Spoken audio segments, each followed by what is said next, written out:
तो पिछले 10 सालों की अगर हम बात करें तो 3650 दिन हो गए।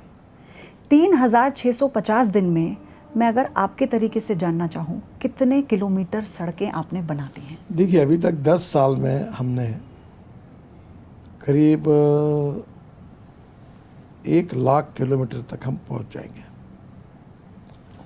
जो अच्छी बनाएंगे। दूसरी बात, मैंने अलग अलग डिपार्टमेंट में जो काम किया, वाटर रिसोर्स, MSME, शिपिंग और रोड, तो टोटल 50 लाख करोड़ की मैंने काम किया है। अगर प्रतिदिन के हिसाब से मैं आपसे पूछूं तो प्रतिदिन क्या लक्ष्य होता है, कितने किलोमीटर की सड़क बनाने का? 12 किलोमीटर था, हम मैक्सिमम 38 किलोमीटर पे आए। 14 से पहले?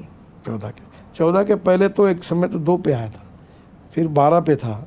अच्छा। अभी हम लोग 38 किलोमीटर पर डे पर हैं,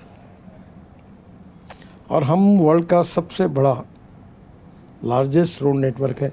और मैंने कहा कि 2024 समाप्त होगा तो हमारा रोड नेटवर्क अमेरिका के बराबर होगा। तो अमेरिका से कुछ लोग मेरे पास है, बोले आप गलत बोल रहे हैं। बोला क्या हुआ? बोले अमेरिका के बराबर नहीं, आज ही आपका नेशनल हाईवे का रोड नेटवर्क अमेरिका से अच्छा है। लेकिन जब हम नेटवर्क की बात करते हैं तो उसके साथ साथ हम रोड नेटवर्क में सेफ्टी की भी बात करते हैं, लेकिन उसी में हम अमेरिका से पीछे हो जाते हैं जब हम सड़क दुर्घटनाओं की बात करते हैं। 24 तक का लक्ष्य आपने रखा था, लेकिन फिर उसे करके 30 तक करना पड़ा। मैं खुले दिल से स्वीकार करता हूँ, हाँ, कि इस विषय में हम लोग कामयाब नहीं हो पाए। क्यों ऐसा? Human behaviour, violation, rules of the road को ना, अभी रोड गाड़ी चलाते समय मोबाइल पे बात नहीं करना, रेड सिग्नल दिखा तो रुक जाना, लेन डिसिप्लिन का पालन करना, स्कूटर चलाते हुए हेलमेट पहनना। लोगों में ऐसी विचित्र अवस्था है कि कानून के प्रति डर भी नहीं और सम्मान भी नहीं। हमने बहुत कोशिश की, 1,68,000 लोग मरते हर साल। एग्जैक्टली। और 18 से 34 वयोगुट के 60% है। यंग लड़के इंजीनियर ये वो बेचारे मरते हैं। बहुत दुख का विषय है। हम कोशिश कर रहे हैं पर हम इसमें कामयाब नहीं होंगे। आप सेमिनार्स भी ले रहे हैं, मैं देख रही हूँ, बड़े बड़े पर्सनालिटीज को। जब तक जनता और समाज का ह्यूमन बिहेवियर नहीं बदलेगा, हाँ, कानून के प्रति सम्मान नहीं होगा और डर भी नहीं होगा, तो ये नहीं सुधर सकता। तो देखिए, अवेयरनेस प्रोग्राम का कोई फायदा नहीं मिल रहा, जैसा आप अभी लोग देखो, आप पढ़े लिखे लोग ये मेरे घर के सामने बीच में से घुसते हैं और उसके ऊपर उठकर जाके उधर निकल जाते हैं। कोई बच्चे को लेके चले जाते हैं, इसी से एक्सीडेंट होते हैं। तो क्या फिर अब सख्ती करनी पड़ेगी और ज्यादा आपको? अच्छा, नया मोटर व्हीकल एक्ट भी हमने बनाया, रोड सेफ्टी एक्ट, इसलिए मैंने आपसे फाइन बढ़ा दी है। बट उस पर विरोध भी हुआ था। अब बच्चों को, छोटे बच्चों को तैयार करना, उनको ट्रेनिंग देना और उनको अच्छे नागरिक बनाना, कोशिश है। बहुत बड़े कार्यक्रम कर रहे हैं, प्रोग्राम कर रहे हैं, सब कर रहे हैं, पर सच्चाई है कि हमें सफलता नहीं मिल पाई। अभी हाल ही में एक जानकारी आपने भी दी थी कि आप ही के नेतृत्व में प्रधानमंत्री मोदी ने इंफ्रास्ट्रक्चर कमेटी अपॉइंट की थी।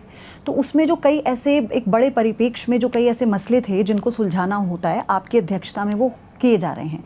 तो क्या ये मुद्दा जितना छोटा लगता है उतना है नहीं? क्या ये उसका ही पार्ट हो सकता है? इसको लेकर कभी चर्चा हुई है प्रधानमंत्री जी से, या कोई ऐसा?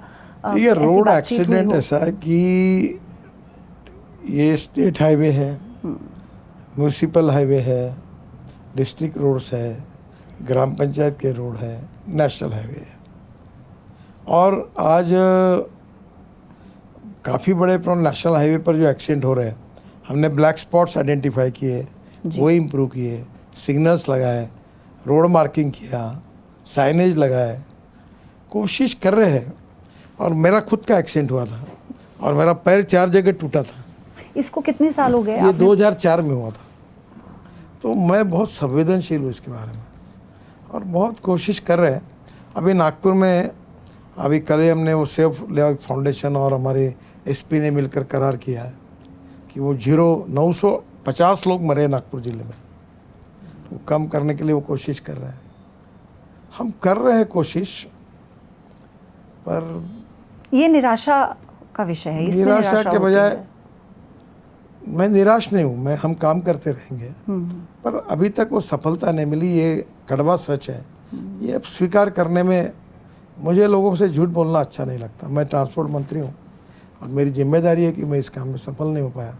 सब काम अच्छे हुए हैं, सब काम सफल हुए हैं, वर्ल्ड रिकॉर्ड बन गए, अच्छे हाईवे बन गए, टनल बन गई, और इसमें मुझे हमको लगता है कि ये सफलता सबकी रिस्पॉन्सिबिलिटी है, इसमें सबकी मिलेगी। भागीदारी जब तक होनी ह्यूमन जरूरी है। बिहेवियर नहीं बदलेगा कॉमन मैन का, तब तक ये संभव नहीं है। और इसी से जुड़ा हुआ कार्बन उत्सर्जन का जो मसला है, उसमें भी अभी उसे लेकर अल्टरनेटिव फ्यूल में हमने इथेनॉल लाया। मेरी गाड़ी है भी हाँ 100% इथेनॉल पे चलती है, हाइड्रोजन की गाड़ी है, इलेक्ट्रिक की गाड़ी पॉपुलर हुई, 300 गाड़ी या 300% बढ़ोतरी हुई। ये तो एक क्रांति की तरह है। अब इलेक्ट्रिक की गाड़ी को वेटिंग लिस्ट है।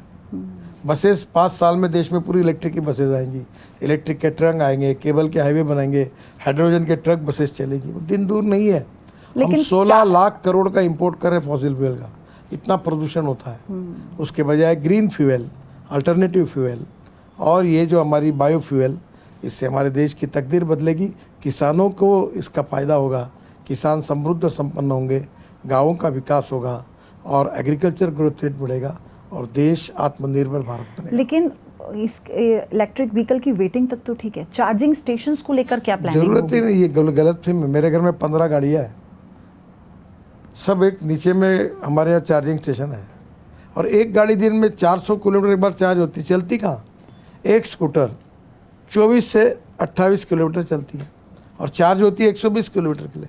रात को घर में आया प्लग लगा दो, खत्म। कहाँ प्रॉब्लम है कि दिल्ली से मुंबई जाना है तो चार्जिंग, तो अब हम रोड साइड एमिनिटीज बना रहे हैं। लेकिन लोगों के जहन में ये बात भी आती है ना कि सीएनजी को लेकर भी अभी कई बार इतनी परेशानी होती है, तो फिर ये कैसे सुनिश्चित किया जाएगा कि पेट्रोल डीजल के लिए भी स्टेशंस- परेशानी हो सकती है। सीएनजी आप बायोमास से बन रहा, 350 प्रोजेक्ट हिंदुस्तान में जो परली है ना बायोमास, उससे बन रहा है। अभी हम लोग इथेनॉल बना रहे किसान यहाँ के।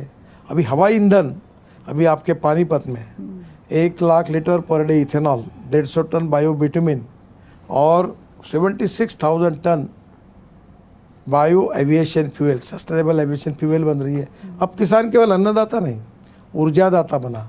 केवल ऊर्जादाता नहीं, बिटुमिन बन रहा है। बिटुमिन नहीं, अब हवाई ईंधन बना रहा है। यही देश की तरक्की का सबसे इम्पोर्टेंट लाइन है, ऐसा मुझे लगता है। बैटरी स्वैपिंग पॉलिसी, ये क्या बिल्कुल वैसा ही होगा कि जब गाड़ी का टायर खराब हो जाता है तो एक वाहन आता है सब और वो प्रकार के उसको टायर को alternative- ठीक करता है वहीं पर? सब प्रकार के अल्टरनेटिव ओपन है, जिसको जो आना है वो करें। समुद्र इसका है, ये मैं जानना चाहती हूँ सर, इस पॉलिसी पर क्या विजन है, ये कब तक जो हम करना देखेंगे? चाहता है उसको अनुमति है, करें वो। टोल को लेकर जब आप फास्टैग लाए थे तो उसमें ये था कि टोल पर लंबी लंबी कतारें नहीं रहेंगी, लेकिन अभी भी कुछ कुछ टेक्निकल दिक्कतें लोग फेस करते अब हैं। तो 99% हो गया। अभी सैटेलाइट बेस्ड टोल सिस्टम आएगी, टोल नाके ही रहेंगे। हाँ, जीपीएस बेस्ड टोल, हाँ, जीपीएस बेस्ड। तो ये कब तक आने वाला है? अभी सब तैयार हो गया। अभी कोड ऑफ कंडक्ट लगा, इसके बाद तुरंत चुनाव के बाद मतलब आपके इस मंत्रालय के साथ और 5 साल जब आप इसमें काम करेंगे तो हम ये नई सारी चीजें जो अभी टाइमलाइन में है अभी वो तो देखेंगे। आगे का मुझे मालूम नहीं, पर ये तैयार हो गया है, तुरंत आ जाएगा। सर एक बात ये कि आपको लेकर ये कहते हैं लोग कि आप ना डेडलाइन के बहुत पक्के हैं, तो ये जो आपका ये जो पूरा अप्रोच है सारे काम के प्रति, ये किस तरह से आपके काम को आसान बना रहा है? और देखिए, आपको एक बात बताता हूँ। जी, financial audit is very important, but performance audit is more important than financial audit. हर व्यक्ति को काम, हर काम को एक योग्य व्यक्ति, distribution of work and division of power is basic principle of management है। तो मैं चाहता हूँ कि काम करो तो उस काम का मूल्यांकन करना चाहिए, ऑडिटिंग करना चाहिए। तो और मैं इसके बारे में आग्रह रहता हूँ। आने वाले 5 सालों में फिर से इस मंत्रालय को आप संभालने के लिए तैयार हैं? वो तो मोदी जी तय करेंगे किसको क्या देना है, पर क्योंकि 10 सालों से बिल्कुल कोई बदलाव नहीं किया गया इसमें।